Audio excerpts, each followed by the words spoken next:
Hello students, कल की video को हम आज आगे बढ़ाएंगे। कल हमने पुंकेसर की संरचना के बारे में पढ़ा था और एक कटा हुआ परागकोश देखा था।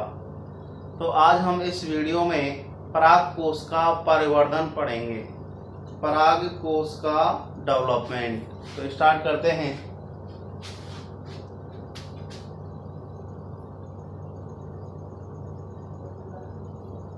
परागकोश का परिवर्धन। यहाँ पर परागकोश को लघु बीजाणुधानी भी बोला जाता है। क्या बोला जाता है? लघु बीजाणुधानी। यदि हम परागकोश के परिवर्धन की बात करते हैं तो परागकोश का परिवर्धन सुबीजाणु धानीय प्रकार का होता है। सुबीजाणुधानीय प्रकार का होता है। यूस्पोरेंजिएट मतलब सत्य प्रकार का होता है। सुबीजाणुधानीय प्रकार का क्या होता है? परिवर्धन होता है। यदि हम परागकोश की शिशु अवस्था की बात करें, शिशु अवस्था या फिर हम इसको बोल सकते हैं भ्रूणावस्था बोल सकते हैं। यहाँ पर जो परागकोश होता है वह शिशु अवस्था में एक समान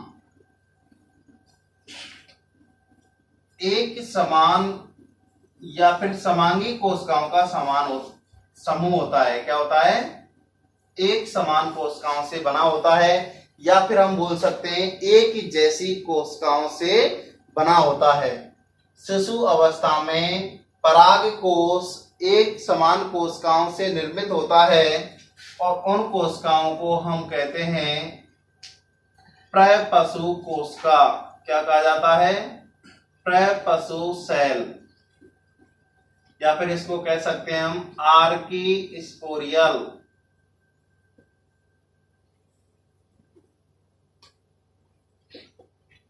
आर्कीस्पोरियल सेल। अब जो ये आर्कीस्पोरियल सेल है, प्रपशु सेल, प्रपशु कोशिका, यह विभाजन के द्वारा दो प्रकार की कोशिकाओं का निर्माण करती है। विभाजन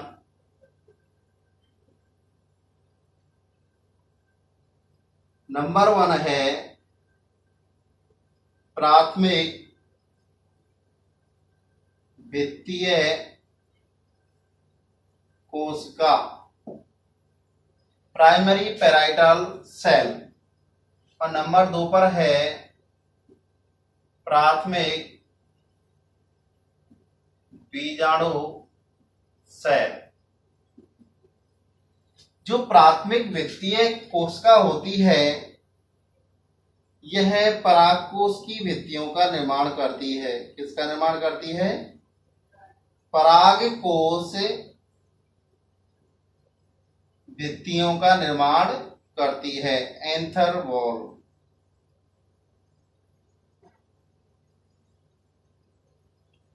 यदि हम दूसरी सेल की बात करें, प्राथमिक बीजाणु सेल, ये बीजाणुजन ऊतक का निर्माण करती है। इसका निर्माण करती है बीजाणुजन ऊतक, या फिर इसको हम बोल सकते हैं स्पोरोजीनस टिश्यू।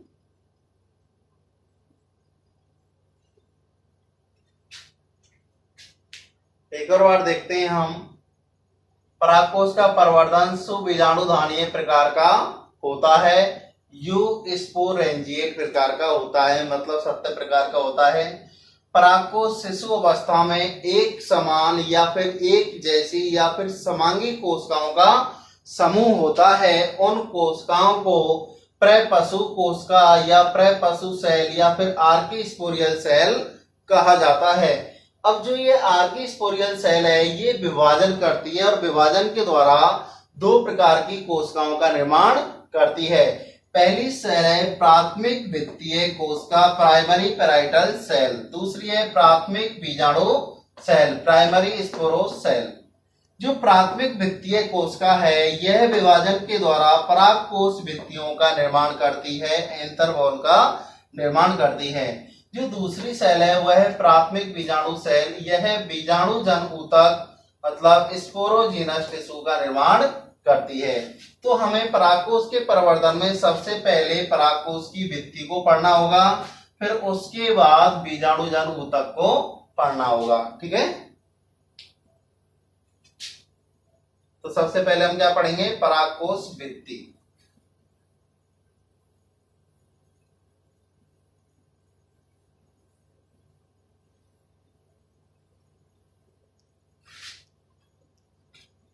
एंथर वॉल,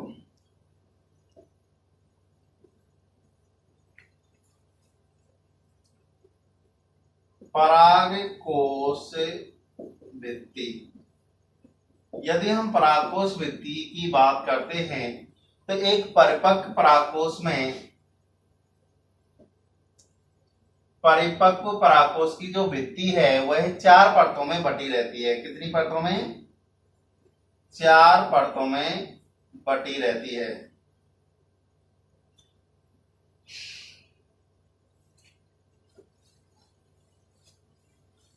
चार परतों में बटी रहती है। सबसे जो पहली परत है वह है एपिडर्मिस। एपिडर्मिस को बाह्य त्वचा कहा जाता है। दूसरी है एंडोथीसियम। एंडोथीसियम को अंतःस्थिसियम कहा जाता है। तीसरी है मिडिल लेयर। मिडिल लेयर को मध्य परत कहा जाता है। और चौथी है टेपिटम लेयर या फिर टेपिटम स्तर, इसको पोषूतक भी कहा जाता है। इनकी यदि हम बात करें तो ये पर्दी से केंद्र की ओर का क्रम है। सबसे बाहर कौन सी पाई जाएगी, जैसे मान के चलो ये सबसे बाहर एपिडर्मिस हो गई, उसके बाद एंडोथीसियम हो गई, फिर मिडल लेयर हो गई, फिर टेपिटम हो गई। तो यदि हम क्रम की बात करें तो ये मान के चले व्रत, तो ये पर्दी हो गई। यहाँ पर पर्दी से यदि हम केंद्र की तरफ जाते हैं तो कौन सा क्रम बनेगा, एपिडर्मिस, एपिडर्मिस के बाद एंडोथीसियम, फिर मिडिल लेयर, फिर टेपिटम मतलब बाह्य त्वचा, अंतःस्थिसियम, मध्य परत और पोषूतक। यदि वो क्रम पूछता है केंद्र से पर्दी की ओर, उल्टा क्रम मतलब केंद्र से पर्दी की तरफ, तो केंद्र से पर्दी की तरफ सबसे पहले क्या आएगा, टेपिटम आएगा, फिर उसके बाद मिडिल लेयर, फिर एंडोथीसियम, फिर एपिडर्मिस आएगी। ठीक है, तो इससे समझने के लिए हमें चित्र बनाना पड़ेगा, तो चित्र के माध्यम से समझेंगे।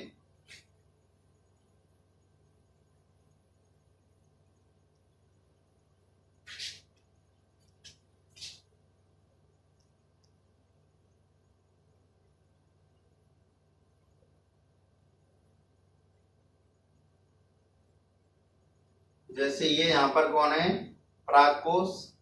यदि हम इसकी टीएस काटते हैं, अनप्रस्थ काट, तो ये इस तरह से दिखाई देती है।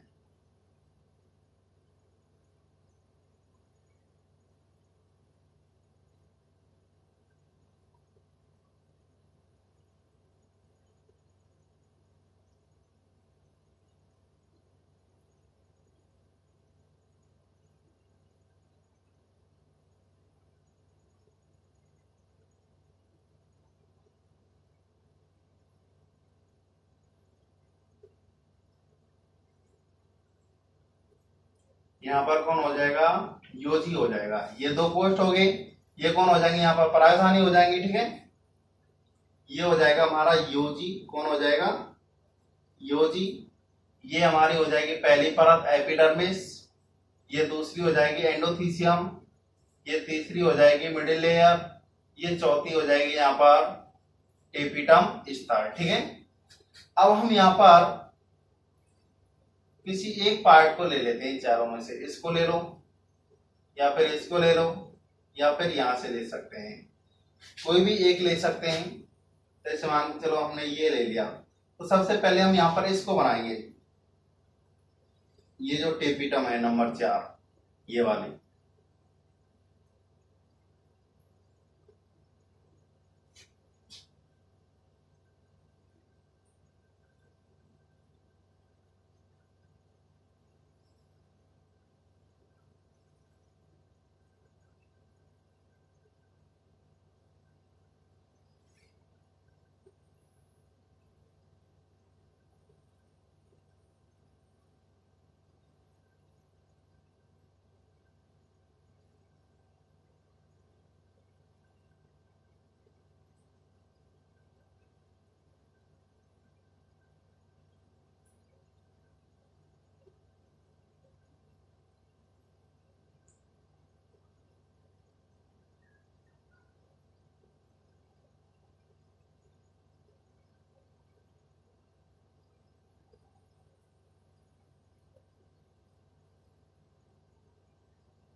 अब देखते हैं इसको।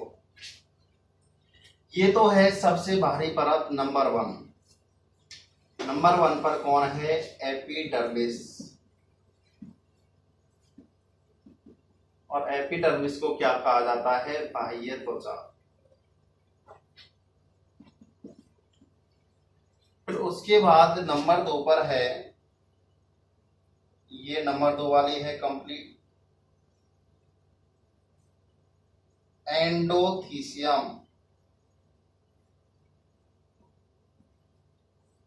एंडोथीसियम को अंतःस्थिसियम कहा जाता है।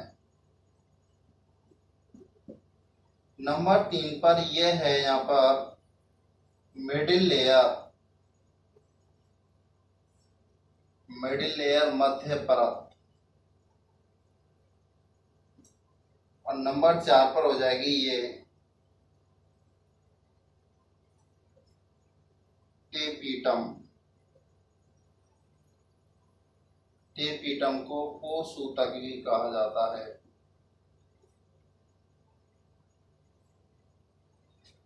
तो एक एक करके चारों को हम यहां पर समझेंगे। सबसे पहले हम बात करते हैं एपिडर्मिस की। जो ये एपिडर्मिस है, यह सबसे बाह्य स्तर होता है। सबसे बाह्य स्तर और एक परत के रूप में होता है। केवल और केवल एक परत, एक लेयर होती है। इसकी जो सेल होती हैं, किसकी? बाह्य त्वचा की। बाह्य त्वचा की कोशिकाएं लंबाई में कम होती हैं। लंबाई में कैसी होती हैं? कम होती हैं। और चौड़ाई में कैसी होती हैं? अधिक होती हैं। यदि हम इसके कार्य की बात करते हैं तो इसका काम है परागकोश की सुरक्षा करना। जो ये परागकोश है, इसकी जो आंतरिक लेयर है अंदर वाली, उनकी क्या करती है? ये सुरक्षा करती है। तो कार्य क्या हो जाएगा? सुरक्षा करना। एपिडर्मिस बाह्य त्वचा, यह एकल परत के रूप में सबसे बाह्य आवरण होता है, जिसकी कोशिकाओं की लंबाई कम, चौड़ाई अधिक होती है, और कार्य है पराग कोश की सुरक्षा करना। नंबर 2 पर हम बात करते हैं यहां पर एंडोथीसियम। एंडोथीसियम है, ये बाह्य त्वचा के ठीक नीचे पाई जाती है। देखो यहां पर ये कौन है? हमारी ये वाली है यहाँ पर बाह्य त्वचा, एपिडर्मिस है। उसके बाद है एंडोथीसियम, अंतःस्थिसियम, या फिर इसको हम अंतः त्वचा भी कह सकते हैं। जो एंडोथीसियम है यह बाह्य त्वचा के ठीक नीचे स्थित होती है। एंडोथीसियम बाह्य त्वचा मतलब एपिडर्मिस, एपिडर्मिस के नीचे स्थित होती है।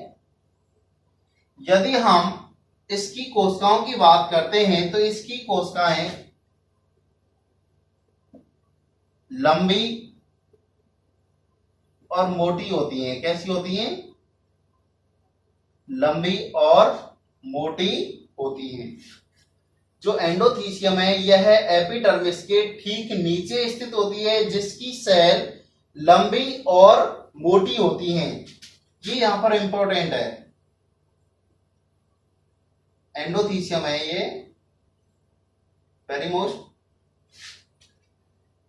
अब हम बात करते हैं यहां पर कि जब परागकोश प्रस्फुटन के लिए तैयार होता है, मतलब फटने के लिए क्या होता है? तैयार होता है। जैसे परागकोश परिपक्व हो गया, अब परिपक्व होने के बाद वह क्या होगा? फटेगा। तो उसी को हम क्या कहते हैं? प्रस्फुटन कहते हैं। जैसे ही परागकोश प्रस्फुटन के लिए तैयार होता है तब एंडोथीसियम कोशिकाओं का विकास सर्वाधिक होता है। तो यहीं पर क्वेश्चन बनेगा कि जब परागकोश प्रस्फुटन के लिए तैयार होता है तब परागकोश में कौन सी कोशिकाओं का प्रवर्धन सर्वाधिक होता है? तो वो है यहां पर एंडोथीसियम की कोशिकाएं। ठीक है, नेक्स्ट पॉइंट की बात करते हैं हम इसी में। जो ये एंडोथीसियम परत है या फिर ये कोशिकाएं हैं, इनकी भित्ति पर एक अल्फा सेलुलोज की पट्टी पाई जाती है। ये वाली, ये जो पट्टी दिख रही है इसको हम क्या कहते हैं? Alpha cellulose.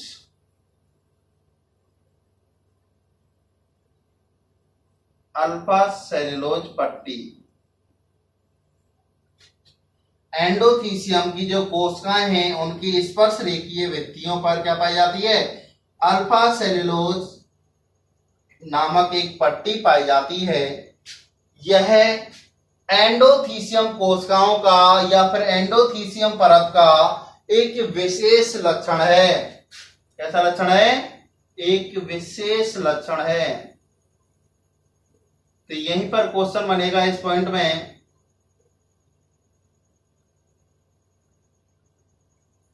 कि एंडोथीसियम परत या फिर एंडोथीसियम कोशिकाओं का विशेष लक्षण क्या है। तो यहां पर विशेष लक्षण क्या है कि इन कोशिकाओं की जो आंतरिक स्पर्श रेखीय भित्ति है उस पर अल्फा सेलुलोज नामक एक पट्टी पाई जाती है। यह क्या है? एक विशेष लक्षण है। यदि हम इसके अंग्रेजी अक्षर की बात करते हैं, जो ये पट्टी है ये अंग्रेजी अक्षर यू आकार की होती है। कैसी होती है? यू आकार की। या फिर ये गोलाकार होती है। कैसी होती है? गोलाकार। ये यू आकार की इस तरह से ये पट्टी होती है, यू आकार। इसको हम क्या बोल सकते हैं? यू आकार, या फिर इसको हम गोलाकार भी कह सकते हैं। जो ये यू आकार की बनती है, जो अल्फा सेलुलोज की पट्टी है या फिर यू आकार की पट्टी है, इसमें जो सेल पाई जाती हैं उनको हम ओस्ट सेल कहते हैं। क्या कहते हैं? ओस्ट सेल। एस्टोमियम कोशिका कहा जाता है, महत्वपूर्ण कोशिका है। अब जो ये ओस्ट सेल है, ये सेल आर्द्रता ग्राही प्रकृति की होती हैं, मतलब वातावरण से ये आर्द्रता को क्या करती हैं? ग्रहण करती हैं। जब इन कोशिकाओं में खिंचाव पैदा होता है, जैसे ये इनमें खिंचाव पैदा होता है, ये इधर और ये इधर, तब परागकोश या फिर लघु बीजाणुधानी का प्रस्फुटन हो जाता है। ठीक है, अब हम इसके कार्य की बात करते हैं तो इस परत का कार्य हो जाएगा परागकोश की सुरक्षा, क्योंकि इसके भीतर अभी मध्य परत है, फिर टेपिटम है, उनकी क्या करेगी? ये सुरक्षा करेगी। और दूसरा काम हो जाएगा परागकोश का प्रस्फुटन। तो यहीं पर क्वेश्चन बनता है कि परागकोश की कौन सी भित्ति प्रस्फुटन में सहायक होती है? तो वो है एंडोथीसियम अंतस्थिसियम। यदि ऐसे क्वेश्चन आए कि कौन सी सेल सहायक होती है, तो सेल है यहाँ पर ओस्ट सेल। कौन सी कोशिका है? ओस्ट कोशिका। या फिर हम बोल सकते हैं यहाँ पर अल्फा सेलुलोज नामक पट्टी। फिर से देखते हैं हम, एंडोथीसियम है, यह एपिडर्मिस के ठीक नीचे स्थित होती है, जिसकी सेल लंबी और मोटी होती हैं। यदि हम इसकी आंतरिक स्पर्श रेखीय भित्ति की बात करते हैं तो उस पर अल्फा सेलुलोज नामक पट्टी पाई जाती है, जो इस परत का एक विशेष लक्षण है। यह अंग्रेजी अक्षर यू आकार या फिर गोलाकार की होती है। इन कोशिकाओं को हम ओस्ट सेल कहते हैं, जो आर्द्रता ग्राही प्रकृति की होती हैं। जैसे ही इनमें खिंचाव पैदा होता है, जैसे ही इन कोशिकाओं में खिंचाव पैदा होता है, तो पराग कोश का प्रस्फुटन हो जाता है। यदि हम कार्य की बात करें तो कार्य क्या हो जाएगा? सुरक्षा और प्रस्फुटन करना, मतलब पराग कोश की सुरक्षा करना और पराग कोश का प्रस्फुटन। नंबर 3 पर है मध्य परत। कौन सी परत? मध्य परत, मिडिल लेयर। नंबर 3 की बात करते हैं हम, मिडिल लेयर। ये मध्य परतें ये 1 से 3 परतों के रूप में पाई जाती हैं। एक भी हो सकती है, दो लेयर हो सकती है, 3 लेयर हो सकती है। तो यहाँ पर हमने कितनी बनाई है? 3, 1, 2 और ये 3। पहली ये हो जाएगी, दूसरी हो जाएगी, तीसरी ये हो जाएगी। जो मध्य परत है, मिडिल लेयर है, यह 1 से 3 परतों के रूप में पाई जाती हैं। यह परतें अल्पजीवी होती है। कैसी होती है? अल्पजीवी या फिर अल्प विकसित होती है। इसका काम है, कार्य, जो ये टेपिटम स्तर है, ये चौथा वाला टेपिटम स्तर के द्वारा जो खाद्य पदार्थ या पोषक पदार्थ निर्मित होता है, उस पदार्थ को संग्रहित करती है, या फिर उस पदार्थ का क्या करती है? संग्रहण करती है, मध्य परत।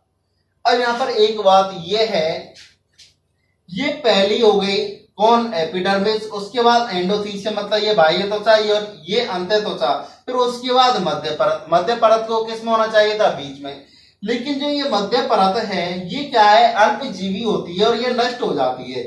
जैसे ये यहाँ पर नष्ट हो जाएगी तो फिर बचेंगी कौन सी? एपिडर्मिस और एंडोथीसियम। इसलिए इसको बाह्य त्वचा और इसको अंत्य त्वचा कहते हैं, क्योंकि मध्य परत है यह क्या हो जाती है? नष्ट हो जाती है। नष्ट कैसे हो जाती है? जो मध्य परत की सेल है, ये आगे की जो परत है, एंडोथीसियम और बाह्य त्वचा, इनको क्या करती है? पोषण प्रदान करती है। तो नेक्स्ट हम बात करेंगे यहाँ पर टेपिटम स्तर की। तो नंबर 4 पर है टेपिटम या फिर पोषूतक। टेपिटम स्तर की बात करें तो टेपिटम स्तर के अंदर बीजाणुजन ऊतक पाया जाता है। क्या पाया जाता है? बीजाणुजन ऊतक। और बीजाणुजन ऊतक का निर्माण कौन करता है? स्टार्टिंग में ही पढ़ाया हमने इसी वीडियो में कि जो प्राथमिक बीजाणु कोशिका होती है, वह बीजाणुजन ऊतक का निर्माण करती है। तो ये हो जाएगा यहाँ पर बीजाणुजन ऊतक। बीजाणुजन ऊतक। तो जो टेपिटम स्तर है, यह बीजाणुजन ऊतक के चारों ओर एकल परत के रूप में उपस्थित होता है। केवल एक लेयर, एकल परत के रूप में पाया जाता है। टेपिटम स्तर है, बीजाणुजन ऊतक की चारों ओर एकल परत के रूप में पाया जाता है। अब जो टेपिटम स्तर है, इसकी कोशिकाओं के बारे में बात करते हैं। जो इसकी सेल हैं, इनकी कोशिकाओं में जो केंद्रकों की संख्या है, केंद्रक, वो अधिक होते हैं, 1 से अधिक। केंद्रकों की संख्या 1 से अधिक होती है, इसलिए उन्हें हम क्या कह सकते हैं? बहुकेंद्रकी। जब मैंने कोशिका सिद्धांत सेल पढ़ाया था, साइटोलॉजी, तो उसमें बताया था अपवाद में ऐसी कोशिकाएं जिनमें 1 से अधिक केंद्रक पाए जाते हैं, उन्हें हम बहुकेंद्रकी कहते हैं। तो वहां पर एग्जांपल ये टेपिटम स्तर लिखाया था, फाइकोमाइसिटीज भी लिखाया था। क्या लिखाया था? फाइकोमाइसिटीज और टेपिटम स्तर।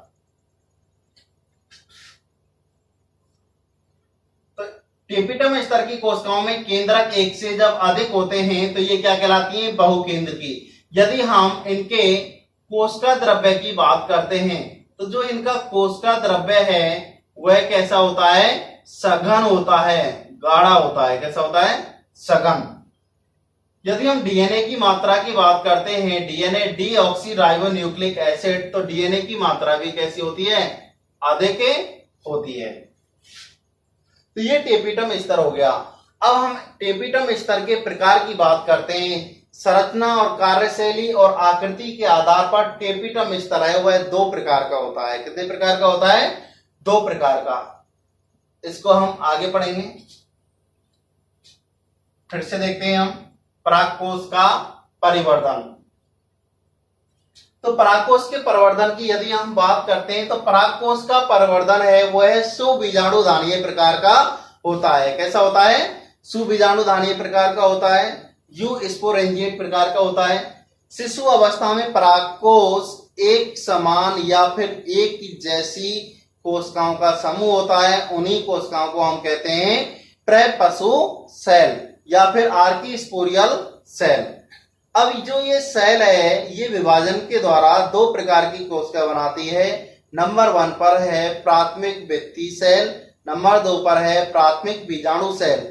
जो प्राथमिक भित्ति सेल है यह तो परागकोश की भित्तियों का निर्माण करती है, और जो दूसरी सेल है वह है प्राथमिक बीजाणु सेल है, यह बीजाणुजन ऊतक का निर्माण करती है।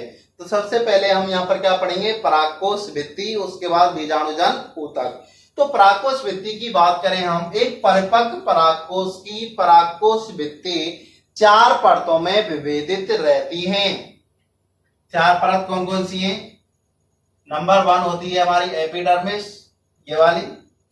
नंबर 2 पर एंडोथीसियम, नंबर 3 पर मिडिल लेयर मध्य परत, नंबर 4 पर टेपिटम कोश ऊतक।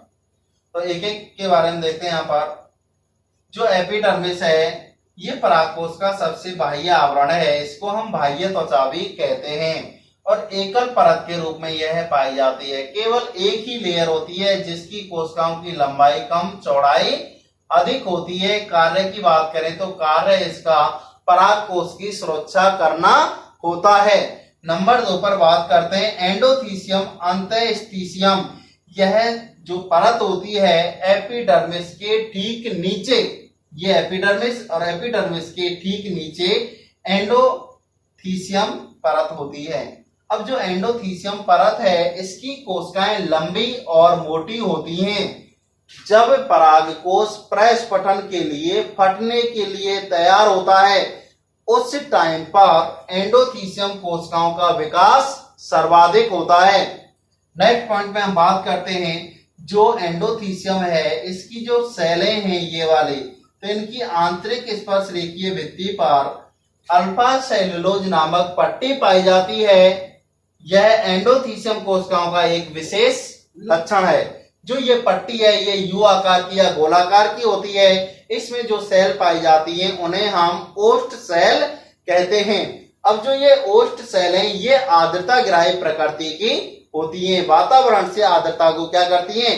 ग्रहण करती हैं। जैसे ही ओस्ट कोशिकाओं में खिंचाव पैदा होता है या फिर खिंचाव उत्पन्न होता है, तो जैसे ये यहाँ पर अल्फा सेलुलोज नामक पट्टी में खिंचाव उत्पन्न होगा तो ये परागकोश क्या हो जाएगा? फट जाएगा। इसी को हम क्या कहते हैं? परागकोश प्रस्फुटन कहते हैं। इसी चैप्टर में आगे पढ़ेंगे। अब हम बात करते हैं यहाँ पर कार्य की। तो इसका जो कार्य है वह सुरक्षा और प्रस्फुटन होता है, मतलब परागकोश की सुरक्षा करना और प्रस्फुटन करना। तो यहाँ पर क्वेश्चन आए कि परागकोश के प्रस्फुटन के लिए परागकोश की कौन सी परत जिम्मेदार है या उत्तरदायी है? वह होती है एंडोथीसियम। यदि सेल पूछे तो वो है ओस्ट सेल। क्वेश्चन आया परागकोश की कौन सी परत में या फिर कौन सी भित्ति में अल्फा सेलुलोज नामक पट्टी पाई जाती है, वो कौन सी है? एंडोथीसियम। या फिर एंडोथीसियम कोशिकाओं का विशेष लक्षण लिखें तो यही विशेष लक्षण हो जाएगा कि अल्फा सेलुलोज नामक पट्टी पाई जाती है। नंबर 3 पर है मध्य परत, मिडिल लेयर की यदि हम बात करें, जो एंडोथीसियम है इसके जस्ट नीचे मध्य परत पाई जाती है। मध्य परत है 1 से 3 परतों के रूप में विभेदित रहती है। पहली, दूसरी, तीसरी। 1 हो सकती है, 2 हो सकती है, 3 हो सकती है। ये अल्पजीवी या फिर अल्प विकसित होती हैं और इनका जो कार्य है वो है टेपिटम स्तर से पोषक पदार्थों को संग्रहित करना। नंबर 4 पर है टेपिटम स्तर। जो टेपिटम है यह बीजाणुजन ऊतक के, ये बीजाणुजन ऊतक है और बीजाणुजन ऊतक को कौन बनाता है? प्राथमिक बीजाणु कोशिका। बीजाणुजन ऊतक के चारों ओर एकल परत के रूप में पाया जाता है। यदि हम इसकी कोशिकाओं के बारे में बात करते हैं तो इसकी कोशिकाओं में केंद्रकों की संख्या अधिक होती है, मतलब एक से अधिक होती है, तो उसे हम क्या कहते हैं? बहुकेंद्रकी कहते हैं। यदि दो हो तो जैसे मानव लीवर सेल होती है, मानव की यकृत कोशिका, उसमें 2 केंद्रक पाए जाते हैं, और जो पैरामीशियम होता है उसमें भी 2 केंद्रक पाए जाते हैं, तो उसे हम क्या कह सकते हैं? द्विकेंद्रकी। लेकिन जब एक से अधिक बहुत सारे, मतलब 2 से भी ज्यादा हो जाते हैं, तो उस स्थिति को हम क्या कहते हैं? बहुकेंद्रकी कहते हैं। नेक्स्ट, जो कोशिका द्रव्य होता है यह कैसा होता है? सघन होता है। टेपिटम स्तर की कोशिकाओं का कोशिका द्रव्य भी सघन होता है और उसमें डीएनए की मात्रा भी क्या पाई जाती है? ज्यादा पाई जाती है। अब हम कार्यशैली और आकृति और संरचना के आधार पर बात करते हैं तो टेपिटम स्तर 2 प्रकार का होता है। कितने प्रकार का होता है? 2 प्रकार का। पहला होता है अमीबीय टेपिटम स्तर, या फिर अमीबीय को हम बोल सकते हैं यहाँ पर अश्रावी या फिर प्लाज्मोडियल प्रकार का टेपिटम स्तर, और दूसरा होता है ग्रंथिल या श्रावी। अब यहाँ पर ये ग्रंथिल, दूसरा जो टेपिटम स्तर है उसको हम ग्रंथिल कहते हैं, श्रावी कहते हैं, और इसको क्या कहते हैं? पहले को अश्रावी। इसको हम कल समझेंगे। थैंक यू बच्चों।